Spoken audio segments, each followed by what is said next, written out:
in January of this year, and was invited to participate in one form or another. Did you think it's an important endeavor for Canadians to take? Yeah, I think it's important for Canadians to be aware and to participate in whatever way, shape, or form, because there is violation of human rights that are going on, and I think if anything, the decision should always be about innocent people that are affected by this, in particular children who are the most helpless. Everyone has a right under international law to freedom from oppression, to choose their nationality, to live in dignity and security, and I think above all else, the children should be a priority, and they should have a right. All people, no matter who they are, have a right to a quality of life. Do you feel there is an imbalance in the way the Palestinian-Israeli conflict is portrayed in Canada? To be honest, I haven't paid too much attention, but what I do see is, yes, there is an imbalance in the sense that it's the criminalization of Palestinian people, and to think that a state represents all its people, when, you know, I'm sure there are Israelis that want peace as well, and Palestinians who want peace as well, but it's always good marketing to show the violence, and I think that really does a disservice to the people who are actually trying to make peace amongst themselves between both Palestinian and Israeli. And I think that's one of the important things about this vote to Gaza, is it's about peace. It's about respect of human rights and dignity. And I think the media should step up to the plate and really tell what is going on, what really is going on. I don't think we all know. And it's not for us to judge because we are not living there. Does Canadian society give too little attention to the role of Canada internationally and international politics when it comes to choosing the governments in elections, etc., or do you think there is enough attention given to that? That's an interesting question, because I think it's one thing to be either on the political right or political left. I think everyone has to be aware that if someone is to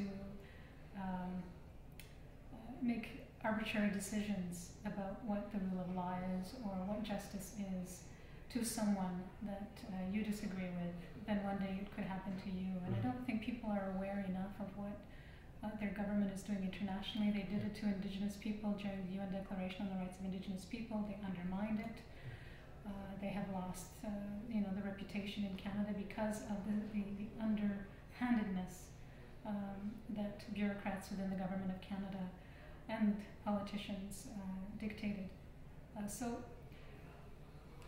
people should be more aware, because these are the laws that govern everybody. It should be more than just knowing about who won the Stanley Cup, or who's winning the Grey Cup, or who's in the next FIFA tournament.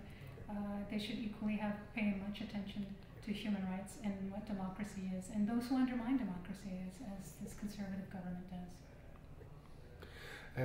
I ask this question because I've been working with the other campaigns that have boats going to Gaza among the Freedom Flotilla that hopefully will sail in the second half of May this year, and I see a big discrepancy between the North American position, the public position, and mostly the European position, that even though not really supportive of the initiatives as large percentages of the population in certain countries, but at least they're aware, they pay attention more than we do. So within that context, do you feel that this effort and there is a risk as well, although this is a totally peaceful mission, but the effort and risk are worth it to bring to the attention of the people injustices that are happening halfway around the world? Well, I think equal attention should be paid to injustices here and injustices around the world, and that this boat, the people who are going on this boat, they're taking great risk as well because of the history of the Israeli government's actions. And people should question, like, why are people willing to go to that point to bring food and medicine to help the fundamental human rights of our people be respected. I think people need to realize that all of these states are members of the United Nations, and there is a charter that they have to respect. And that charter dictates the quest for peace, the quest for agreeing to live with each other in spite of differences. And while there are international trade laws are implemented religiously by all states around the world, when it comes to human rights, most states do not respect that. And so there is a big discrepancy. And people should be aware of it because it affects their rights, it will affect their children's rights and their grandchildren's rights.